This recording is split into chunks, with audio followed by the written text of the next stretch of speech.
Tower Tower Defense, released in June 2023, quickly became one of the most popular games on Roblox, reaching a peak of over 500,000 players. With its fun gameplay and creative idea, it caught the attention of many players. But now, on September 10th, 2024, things look very different. The game that once had thousands of players is now almost empty. So, what actually happened? Was the game just too pay to win? Was it a lack of updates, or was it something else? To find out, let's go back to where it all started and see how Tower Defense's downfall began.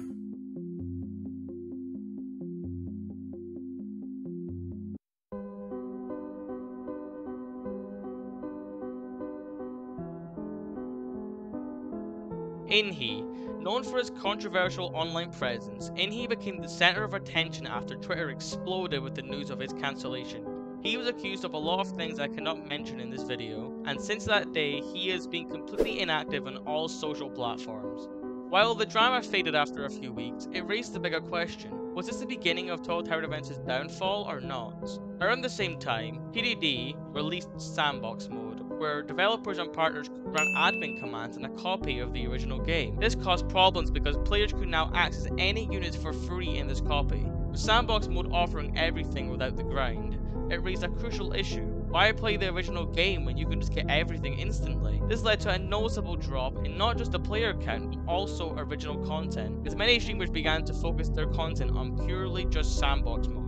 And to be clear, I'm not criticizing them, I used to play Sandbox too. But as mentioned before, this is just one of the many reasons that caused a drop in interest.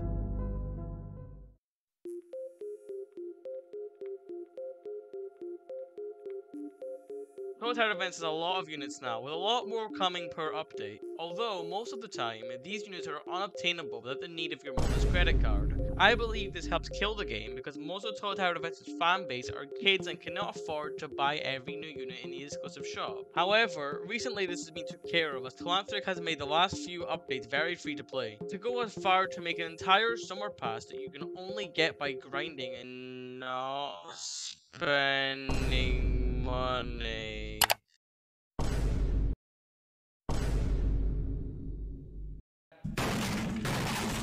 And as good as this is, it does not heal the damage of months of pay-to-win updates. Might I also add that the RNG in this game is not good at all. I mean, if we look back to the clock event a few months back, the chances of getting the brand new upgraded Titan Clockman was a 0.0001, which is a 1 in 10 million chance just to get the new unit.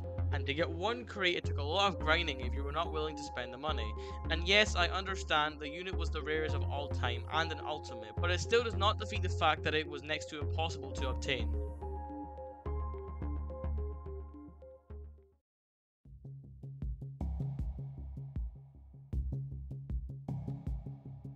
At the time of recording, TDD has 47,000 players. Most of those players unfortunately will be bots. If you look into any lobby, I'm sure you've came across them before. They spam scam links and try to get you to search them up, and TDD are trying nothing to stop them. They just... She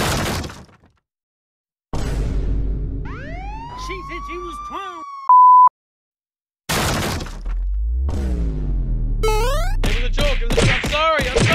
They just roam freely in every lobby, and this is not good, not only for scams, but for the gameplay as a whole. These bots have filled up the leaderboard, endless, wins, etc., and also made bot clans, and tried to get to number 1 for no reason, purely just to irritate other players and get people to stop playing. If they want to fix this, they need to begin to double down on bots. And I fear the possible outcomes of the game if it's not dealt with soon.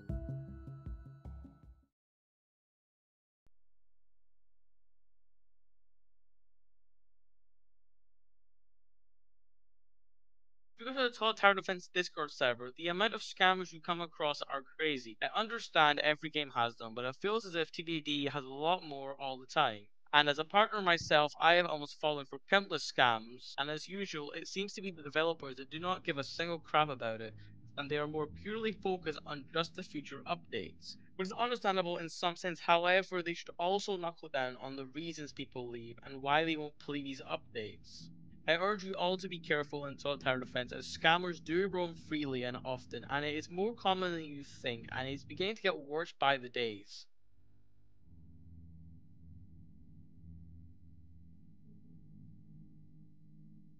Sure, the updates can be more free to play, but it still narrows down to the point the game is pure repetitive. Let me make an example. Update drops, 3 new units, new map, new pass.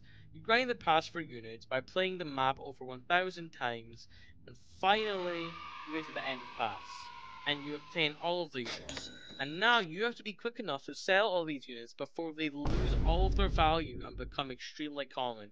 And might I add, most of these units have pointless DPS and are just rubbish in general. This has been an issue for as long as I can remember, and as I've said a lot, it worries me again.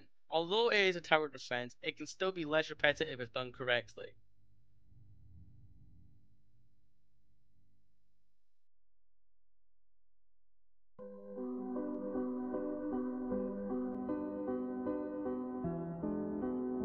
This might seem like an unexpected twist, as clans was a recently added feature that people were dying for to release for months.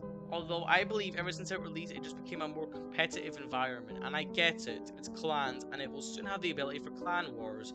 However, for normal non-pay to win players to spend 50,000 gems just to make a clan, I find absolutely absurd.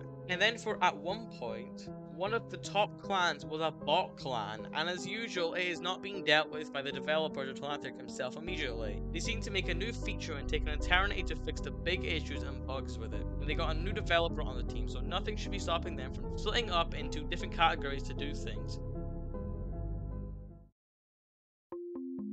Conclusion. In conclusion, Total Tower Defense does have a lot of issues, and if these issues are not dealt with, it can result in a total downfall permanently on the game with no saving it. But I do believe they are trying to save it, with the recent updates being purely free to play and with maybe a few purchasable content here and there, but it's not too bad. And it still doesn't defeat the fact that there are even bigger issues happening daily with this game, which have been put on hold for way too long to the point where it just becomes irritating. If you've enjoyed this small documentary on the beginning downfall of Total Tower Defense, I would highly appreciate if you could subscribe and like, as it will help me a lot. And apart from that, I will see all of you later.